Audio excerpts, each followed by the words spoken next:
you are here, but for heaven's sake, don't repeat that horrid noise. Nothing could excuse it unless you were having your throat cut. It was your servant Zilla, I replied, flinging myself onto the floor and rapidly resuming my garments. I should not hear it, Miss Heathcliff, she richly deserves it. Oh, God confound you, Mr. Lockwood. Oh, God confound you, Mr. Lockwood.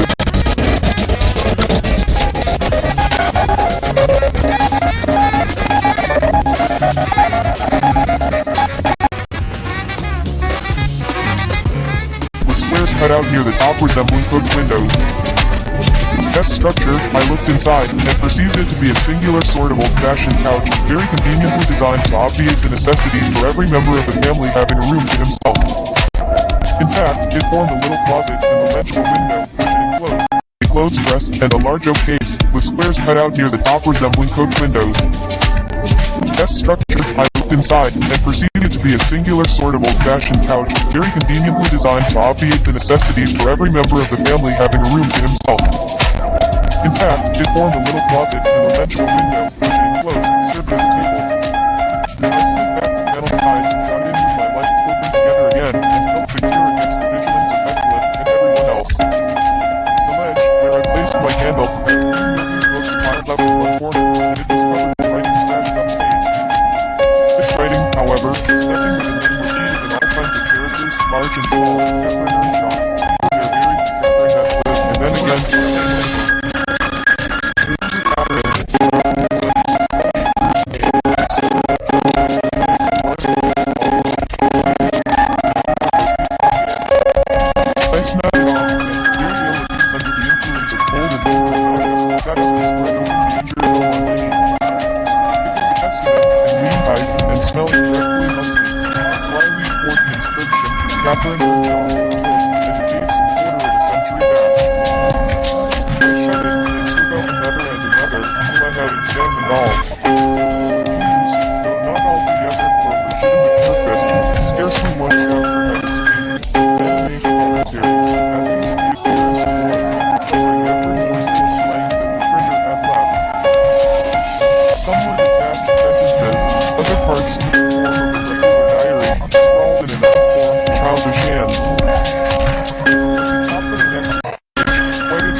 lighted on, I was greatly amused to behold an excellent caricature of my friend Joseph, crudely yet powerfully sketched.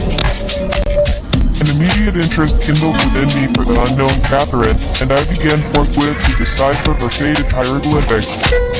An awful Sunday commenced the paragraph beneath. I wish my father were back again. Hindley is a detestable substitute. His conduct to Heathcliff is atrocious. H. and I are going to rebel. We took our... I began to nod drowsily over the dim page. My eye wandered from manuscript to print.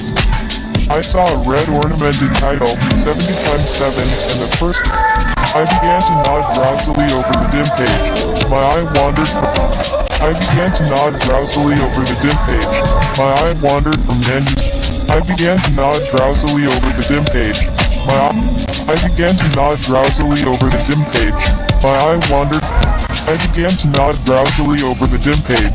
My eye wandered from manuscript to print. I saw a red ornamented title, 70x7, and the first of the 70 curse. A pious discourse delivered by the Reverend Jabez Branderham in the chapel of Geworden South. And while I was, half-consciously, worrying my brain to guess what, I'll put my trash away, because you can make me if I refuse. I'll put my trash away, because you can make me if... I'll put my trash away, because you can make... I'll put my trash away, because you can make me... I'll put my trash away. I'll put my trash away. I'll put my trash away, because you can make me if I refuse, answered the young lady, closing the book and throwing it in the chair. How ought you be it? You should figure that you should satellite rush. And you should satellite rush.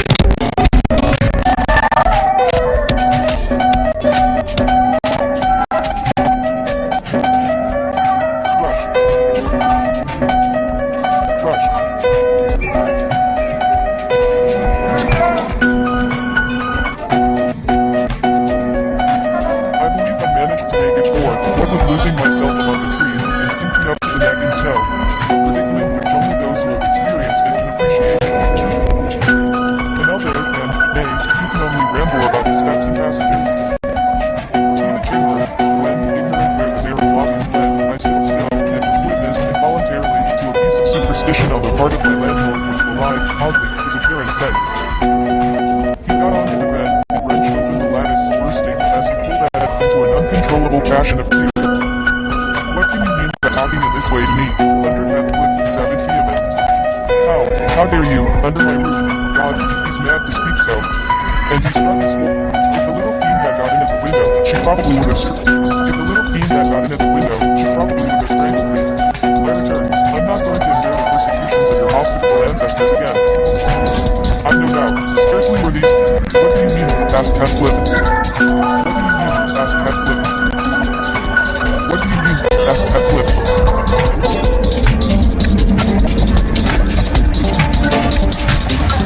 And what are you doing?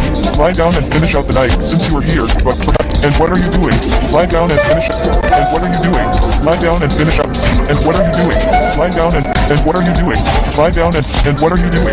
Lie down and finish out and what are you doing? Lie down and finish out the night, since you are here, but for heaven's sake, don't repeat that horrid noise. Nothing could excuse it, unless you were having your throat cut.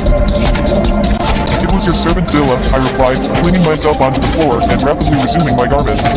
I should not care if you did, Miss Heathcliff, she richly deserves it. Oh, God confound you, Mr. Lockwood. Oh, God confound you, Mr. Lockwood.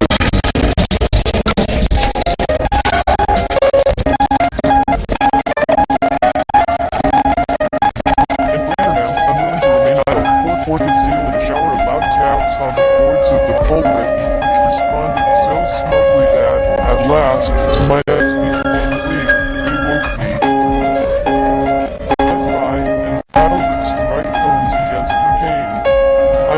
doubtingly an instant, detected the disturber, then turned and dozed, and dreamed again, if possible, still more disagreeably than before.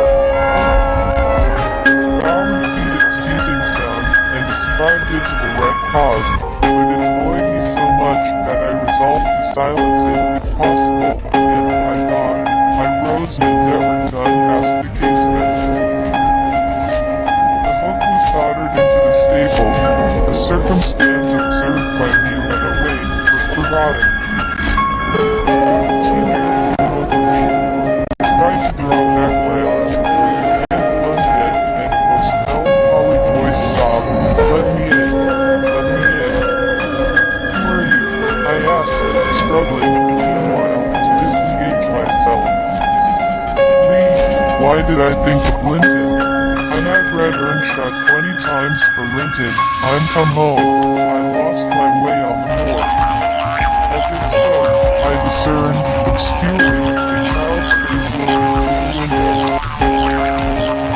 Graced on with a broken cane, and rubbed it and throat till the blood ran down and soaked the bedclothes. Still it wailed, "Let me in," and maintained its ceaseless almost maddening fear. "How can I said again. You go, if you wanted to let me in." The fingers relaxed. I snatched mine through the hole, hurriedly piled the books up in a pyramid against it, and stopped my cushion.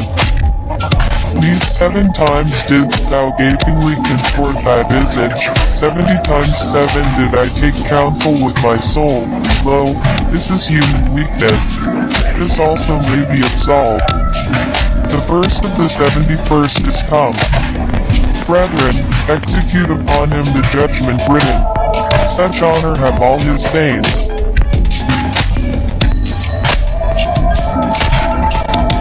Assembly, exalting their pilgrim staves, rushed round me, and I, having no weapon to raise in self-defense, commenced grappling with Joseph, my nearest and most ferocious assailant, for his. In the confluence of assembly, exalting their pilgrim staves, rushed round me in a body, and I, having no weapon to raise in self-defense, commenced grappling with Joseph, my nearest and most ferocious assailant, for his. Val repeated its teasing sound, and described it direct cause, but it annoyed me so much that I resolved to silence it if possible. I rose and endeavored to unmask the casement. A circumstance